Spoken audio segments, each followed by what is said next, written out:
We're actually going to give the WNBA and women's basketball, not girls, excuse me, women's basketball, a little bit of love. We've got the WNBA season has started. There are a few games. Some teams have played 3 games. Some teams have played 1. Most have played 2. And of course, like the thing that's grabbing everybody's attention is simply the rookies, right? The 3 big names that I've got for you. I think the 3 big names that are playing. Camila Cardoso, I think she got hurt, so she's missing some time. You got Caitlin Clark, Angel Reese, and Cameron Brink. Cameron Brink from Stanford, Angel Reese from LSU, and Caitlin Clark obviously from Iowa.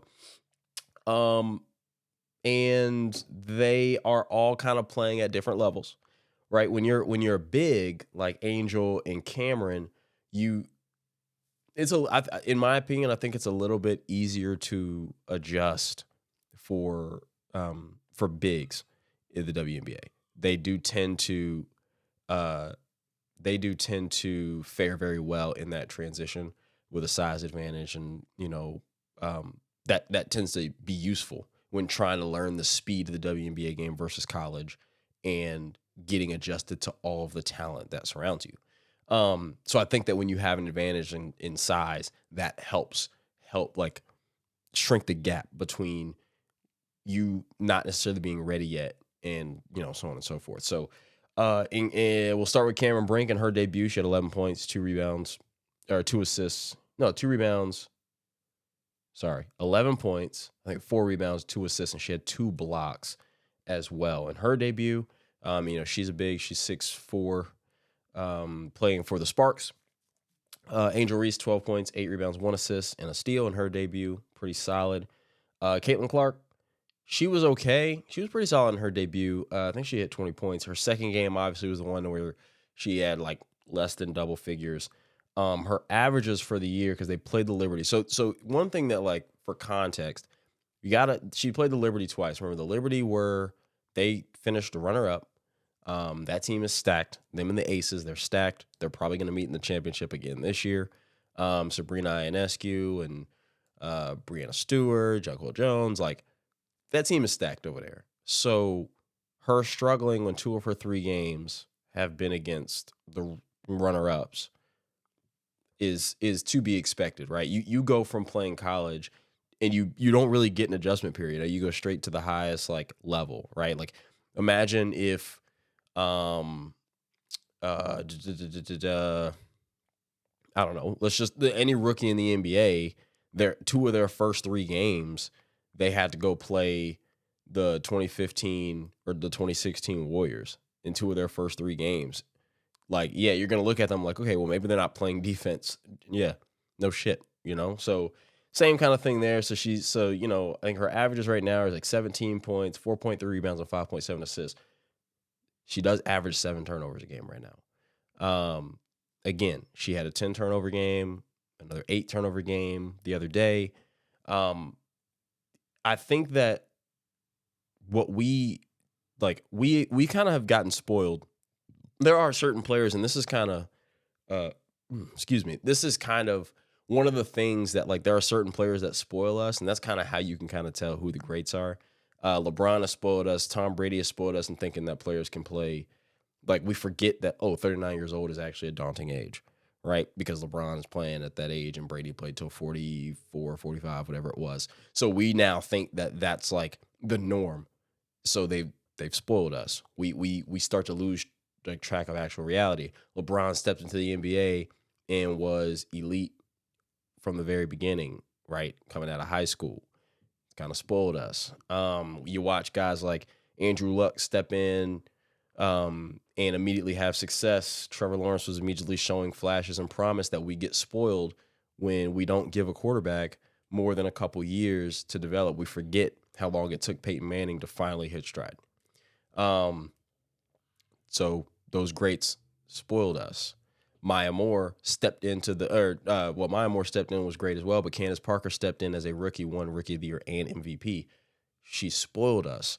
And we do know, and also forgive me if you hear in the background, we've got some company at the house.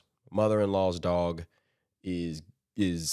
acts like a nut when mother-in-law is not here. And obviously, when I say mother-in-law, I'm not, there she is again. I'm not married, but it's my girlfriend's mom. It's just the easiest way to say. So anyway, so you might hear Lacey in the background wanting to be a part of the pod. Welcome, Lacey. Anyway, what was I saying? Oh, right. So they spoiled us a little bit into thinking like, oh, the women's game translates so easy, Diana Taurasi's, the stuff like that. Like, and it does translate better than the men's does, but we do have to like, I think that we might have had a little bit too much dip on our chip. We might have expected, oh, Caitlin Clark's going to come out here and average 25, 8, and 8. And Diana Taurasi said it on her and Sue Bird's broadcast, and they're like, hey, like that stuff's not flying in the WNBA. And we all, a lot of people, I won't say we all, but like it definitely kind of came off as some hate, right? Especially because she said it. They had just beat UConn, or they were en route to beating UConn. She's not happy over the call, all that stuff. So it did come off as a little bit of hate. But that's like the statement itself wasn't necessarily wrong.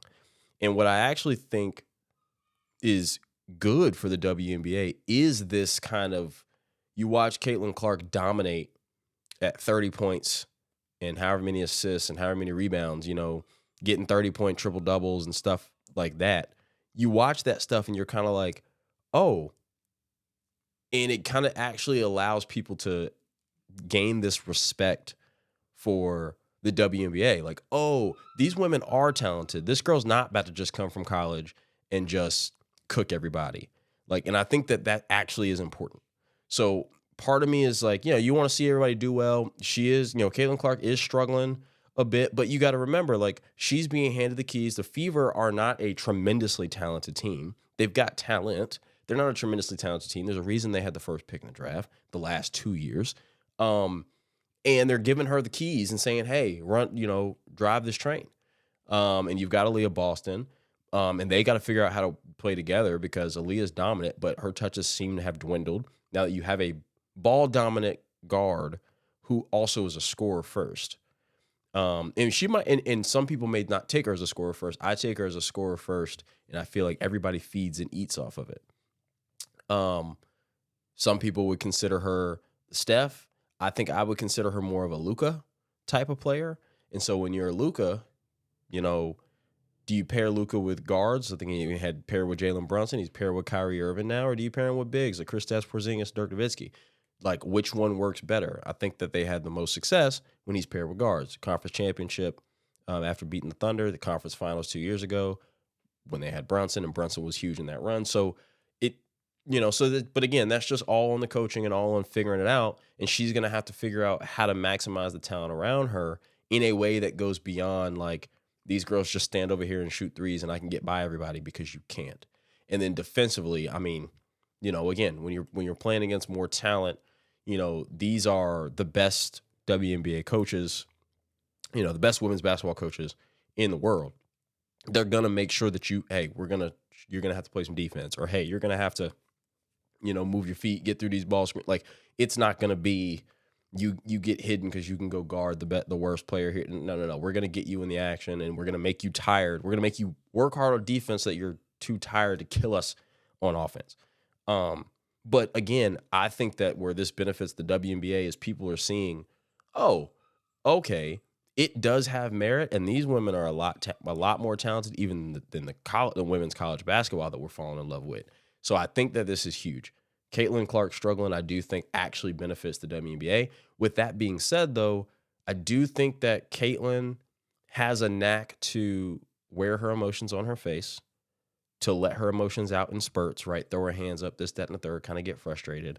And I just think that, like, that is something that when I played basketball, I had a problem with. I still got a problem with it now. Like, you can tell, you can't tell necessarily what I'm thinking, but you can definitely tell, where my head is at, where my demeanor is at, based on my face. So I can definitely understand that aspect. But of course, teams look at that and they're like, oh, there's Lacey again. Teams look at that and they're like, oh,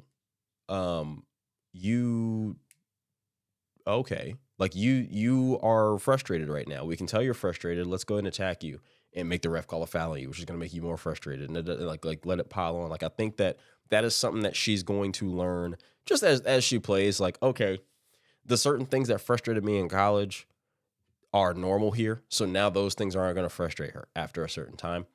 And I'm excited to see how she progresses. I don't think any of the rookies, they're not shooting very well. That's to be expected, right? You're used to playing at a certain speed. You played in college for 4 years. You're used to playing at a certain speed. And quite frankly, I mean, the women's NCAA tournament was just a few months ago. So it's not like you've had a lot of time to practice and get up to the game speed of the WNBA. And when you're playing in the preseason, it's the preseason. No one's playing at 100% speed. Maybe they're playing at 80% speed.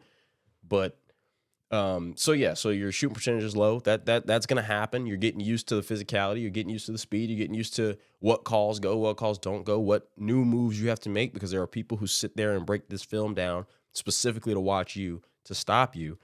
And I just don't think that the women's college basketball teams aren't deep enough to really, to go that way. We talked about the girl from UConn. She got drafted, but she was guarding Caitlin Clark in that Final Four game, and she did a hell of a job. Well, there's girls like her all over the WNBA. So that's the new norm versus most girls can't really stay in front of you. Even if they are good defenders, the Haley Van List, they can still get cooked.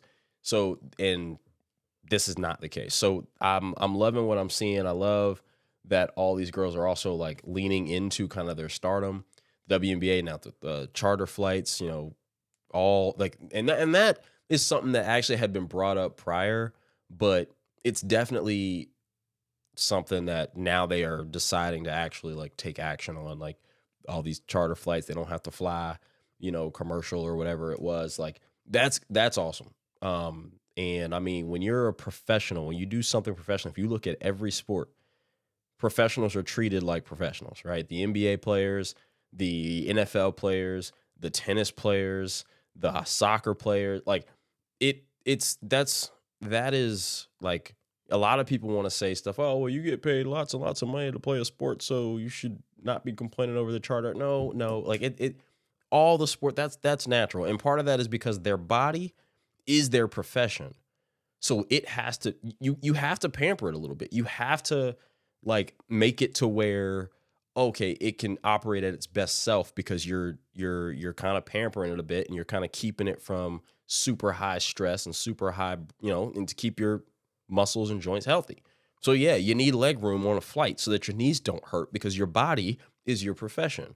So yeah, I don't want to hear none of that from nobody. WNBA, like I said, I think that like beyond just like people watching to see Caitlin Clark be a star, and then seeing what's her name? Agwumike is her last name. Drop 35. And you're like, oh, Jesus, she's cooking, right? Like players that you never even heard of. I think that's huge for the WNBA. Even if Caitlin Clark comes out and she's not the Rookie of the Year, all you needed was the eyes. Now the eyes who actually liked watching good basketball will realize just how good of basketball the WNBA is. So Caitlin Clark struggling is not a bad thing, right? A lot of people might think that, oh, well, if she doesn't play well, then people are going to like, it's not going to legitimize the WNBA, or they need to stop treating her so rough. And there was a clip on Twitter.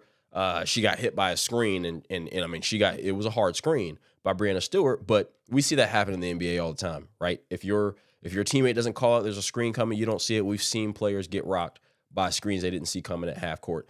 It happens all the time. But yeah, there's tweets of, oh, well, they need to stop treating her like this, because they're going to be like, she's the reason that they got the flights, and she's the reason they're going to get paid more and TV deals and blah, blah, blah. They need to stop trying to be, it's like, no. They're just playing basketball. That's all that it is. And we get to see that. And we also get to see how Caitlin responds to that, because right now she's saying all the right things, right? It's like she don't hate on nobody. She don't care about people talking shit. She don't care about, like, she seems to be saying all the right stuff, which means that she understands it's basketball. But no one's out here picking on her or trying. I mean, they're going to attack her. Don't get it twisted. But that's also the nature of athletics. That's the nature of competitiveness, in the nature of just competition in general, not just competitiveness. So that's going to happen. The key is how she responds, and the fact that we're going to see a lot of teams. Like, we've seen the New York Liberty play twice on TV, and we're like, oh, yeah, Breanna Stewart's like that. We watched Cameron Brink and the Sparks went up against the Vegas Aces, and then you remember, oh yeah, we love Caitlin Clark. Yeah, we're all wrapped up in the Caitlin Clark, but Asia Wilson's still the best player in the world. So that's the kind of stuff that you get to see, and it gets to get exciting. And the girls just play harder. They play harder. They're physical. I love women's basketball, man. I do. I love it. So yeah, rookies are struggling a little bit. We're gonna keep up with them, specifically those three and Cardoso when she gets back right. But that's where they are, man. And it's solid. It's good for the sport. I'm glad that I can just turn on ESPN or ESPN2 or ESPN News, ESPN Plus, whatever, and I have access to it. So that's good. And yeah, hopefully the hopefully the WNBA can continue its momentum that they built off the college game. Then when the college game continues, it's just snowball affected. So shout out to the WNBA, man.